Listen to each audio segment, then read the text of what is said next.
meteorologist Mike Alger's Pinpoint 2 forecast, broadcast certified by the American Meteorological Society. Well, once again, we're going to have plenty of cloud cover over the next several days, but just nothing really likely to show for it. A few clouds and a few showers, light showers in the mountains are not an impossibility, but it's not the kind of storm that we really need to get us even much traction at all with this very dry winter we've had so far. Our time warp today showing you the flow has picked up a little bit. Clouds coming in off the west here. We're forming a very, very broad Sierra wave cloud. It's not as clean as some of the ones that we've seen. We got so much moisture, it's pretty well covered the entire sky with cloud cover. 47 degrees outside right now. Relative humidity is at 40%. Dew point 24.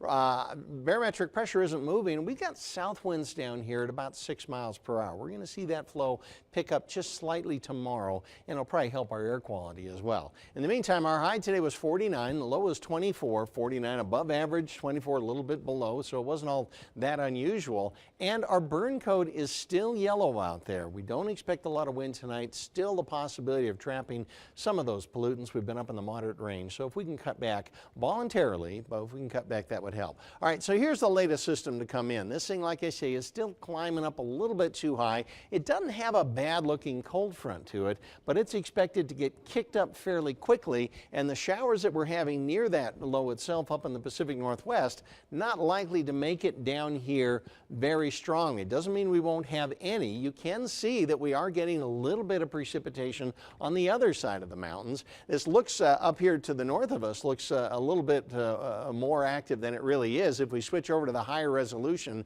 you can see these showers for the most part probably not even making it to the ground. If you don't have the green color on this view, it's probably not making it to the ground. So a lot of cloud cover that looks a little bit like it might produce something, but probably won't. Tomorrow, this weak low climbs up over, gets into the Idaho Panhandle. We're going to have plenty of clouds across it here. May see some showers again on the west side of the mountains, and it's not impossible we could see an isolated sprinkle here, but it's just not likely to amount to a whole lot.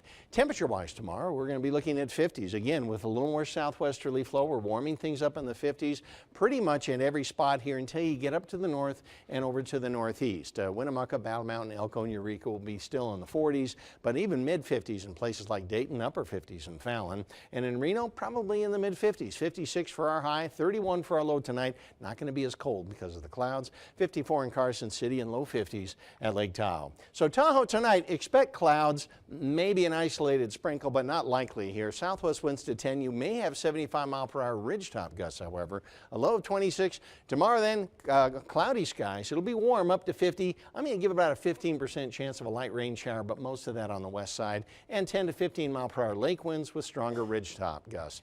Mostly cloudy and mild with a low of 31 here in the Reno area tonight. Maybe 10-mile-per-hour wind. And tomorrow, a lot of clouds. Warming up to 56. Southwest winds to about 10 miles per hour. Now to help me give the 7-day forecast, come on out here. This is Allanah Mastrian. And Allanah, you're from Carson City. We haven't had too many people in Carson City with us here. Tell me where you go to school. Mark Twain Elementary. Where is it? Now exactly, Mark Twain Elementary. Now he's a famous guy, obviously. Do you like going to a school by someone who's so well known? Yes. He was a pretty good writer, wasn't he? Do you like to write too? Not as much. Maybe not. Okay, I kind of threw that on here. All right, so we got school coming up here tomorrow. This is your first week back from vacation, I know, the longer vacation. You want to give the forecast for your friends tomorrow morning when you get to Mark Twain Elementary? Yes. All right, I'm going to get out of your way. You know what to do. Turn over there. Go grab Friday for me if you would. And a little bit further. One and one more. Now turn around here and give me that forecast for tomorrow. Tomorrow at Mark Twain Elementary, it will be 33 degrees. How about the skies? What are the skies going to be like? Cloudy. Cloudy? How about rain? Rain and snow and all that? No. No, we kind of talked about that, right? All right, you got the weekend coming up. You want to tell everyone what your weekend's going to be like? Yes. Why don't you come with me and we'll go over here and talk a little bit about that. Weekend ain't going to be much different than tomorrow. A lot of cloud cover here. In fact, we might even warm up to 60 degrees here by the time we get on into Sunday. But all those temperatures and all those clouds are not likely to give us any showers even on into the middle of next week. That's a bummer, isn't it? We could use some rain and snow.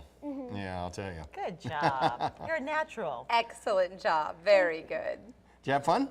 Yeah. All right, good. Well, if you want to have fun, we're going to have a new weather kit featured every Thursday during the school weeks through June 4th of next year. Entrants must be 7 to 12 years old and ask their parents to go to Shields to enter their name into the drawing. For more information and complete rules, go to KTVN.com. All right, good job. Still to come tonight, we're learning more